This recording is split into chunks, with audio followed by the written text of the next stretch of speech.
For a lot of people who were abused or neglected in childhood, going to the doctor is a huge trigger. The questions they ask, the fact that they need to touch you, and the control that they have over whether or not you get to have help at all, it can feel overwhelming. It can feel invasive and accusatory and demeaning and invalidating. And it's not just because of bedside manner. Most doctors, even though they're trained, don't yet have a meaningful working knowledge of the adult effects of childhood trauma. Now, to be fair, there's a reason that they don't totally get it. The true scope of the adult effects of early abuse and neglect were really poorly understood by everyone until recently, and there's still so much that we don't know.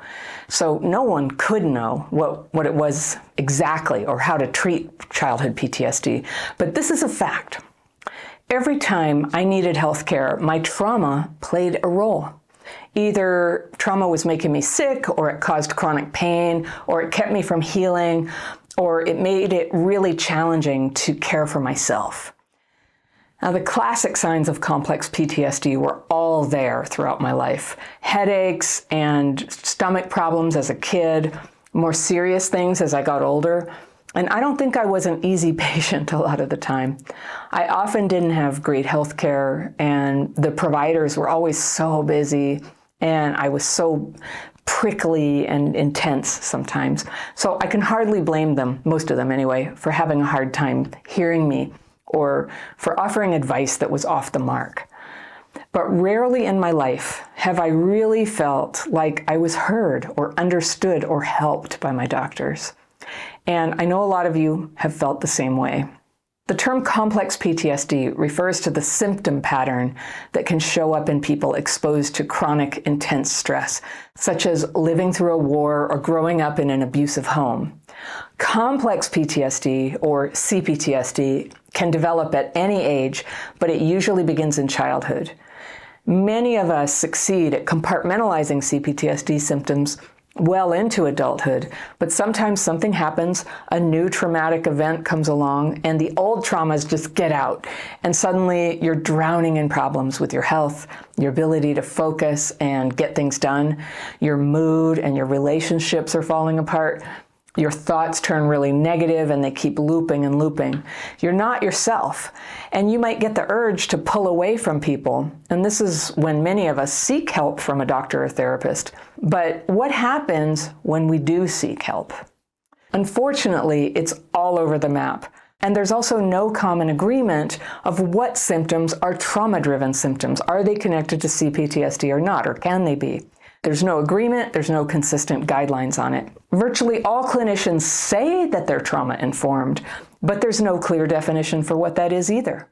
When it comes to how to treat trauma, it's like a Rorschach test for whatever people already believe works. So research does not back up this idea that there is one way to treat trauma or that they're doing the best method. It's just not there, the evidence. Very few treatments have been shown to be effective, and the ones that are least effective are often the first to be prescribed. So the training is uneven, what they do is, kind of all over the place, the diagnosis is subjective, the guidelines are mush, basically. What does seem to help is using methods that help re-regulate the nervous system. We now know that neurological dysregulation is one of the most common and lingering effects of early trauma. Everyone gets dysregulated sometimes, and virtually everyone eventually gets re-regulated, and they do it naturally. But for those of us who were neglected or abused as children, we get dysregulated more easily and more often than most other people, and it can be harder to get back and re-regulate again. And this creates a big window where the physiological and cognitive damage from trauma can roll through our lives, through our minds and bodies. And then emotionally dysregulated behavior can rise up and trigger harsh words and impulsive decisions and damage our relationships and hurt opportunities and stall our work lives. This is the real substance of living with trauma. It doesn't matter how much you talk about the past or unearth memories of what happened.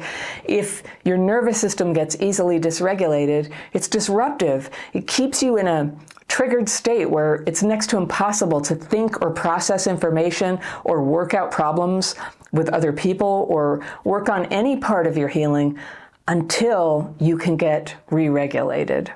And this is, as you may have guessed, what my book Re-Regulated is all about. I talk about this a lot, being regulated in your nervous system. You can absolutely learn to heal dysregulation and become very good at re-regulating when trauma symptoms get triggered.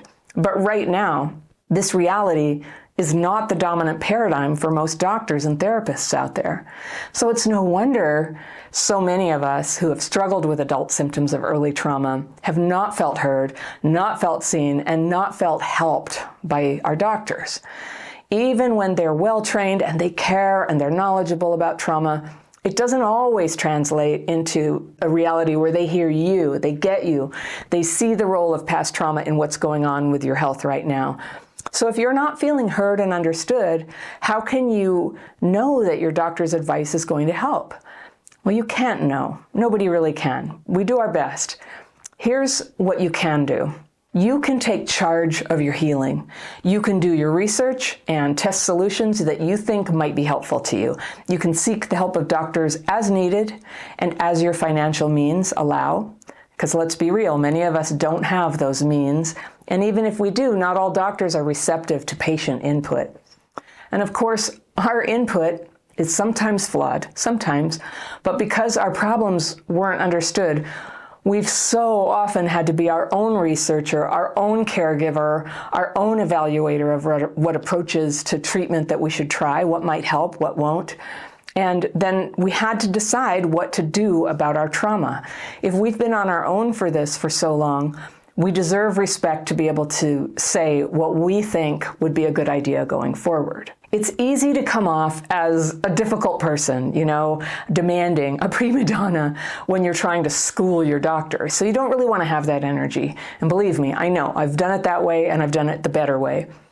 It helps to be as open-minded as you'd like them to be with you, because they're the ones who will decide what is prescribed to you, and they heavily influence what kind of care you can even have, what will be covered by your insurance, if you have insurance. So you have a right to say what you believe is going on and what you believe you need.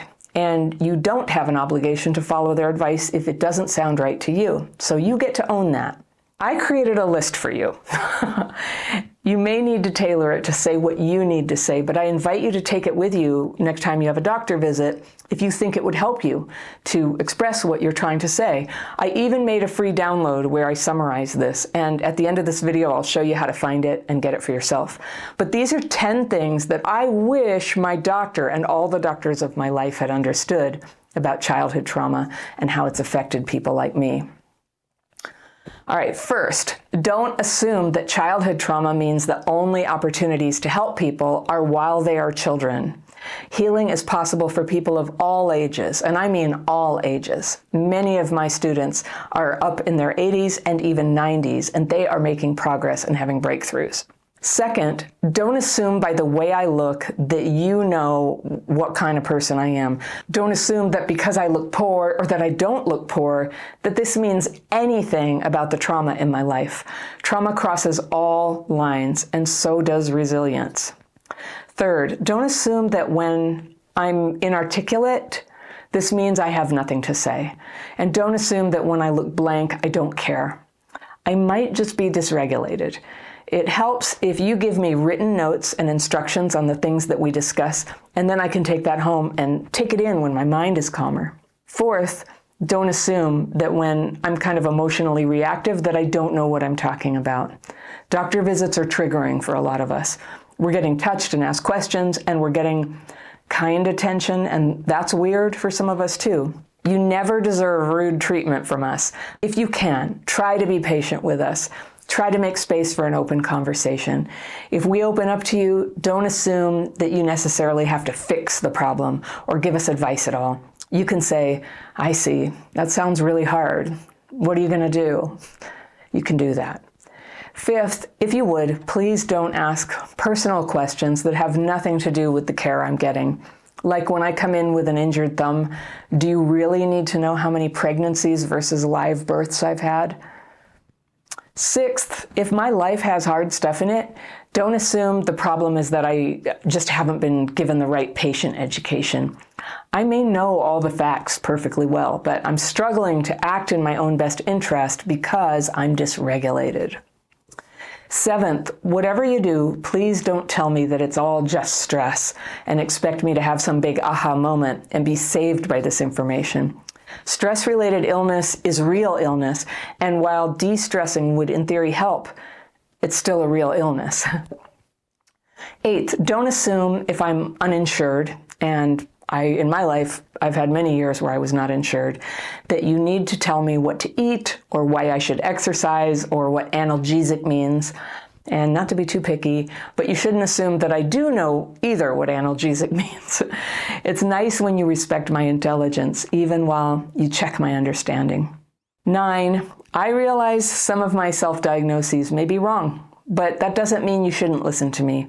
Please respect that I've needed to be my own researcher, my own advocate, my own caregiver for so much of my life. And this is the information that I have come to you for help with. 10, this is the last one. Thank you for being a doctor. Thank you for being a nurse or a medical assistant or a nurse practitioner or a physician's assistant or a social worker, a therapist, psychiatrist, counselor, analyst, professor, caregiver. You're a loving, generous human being for doing this work. And I say all this because I want to express what was in here all these years, that I was trapped in my childhood PTSD. The frustration is in here, but also the gratitude, what it meant to me that you cared and that you were a solid, caring person with knowledge who helped. And even when you couldn't help me, you tried to help and you cared and you treated me like someone who deserved to be helped and listened to. A few of you in particular really did that for me. Okay, that's my list, and you may need to tailor one that expresses to your doctor what you want them to know about you, what you want them to understand about trauma.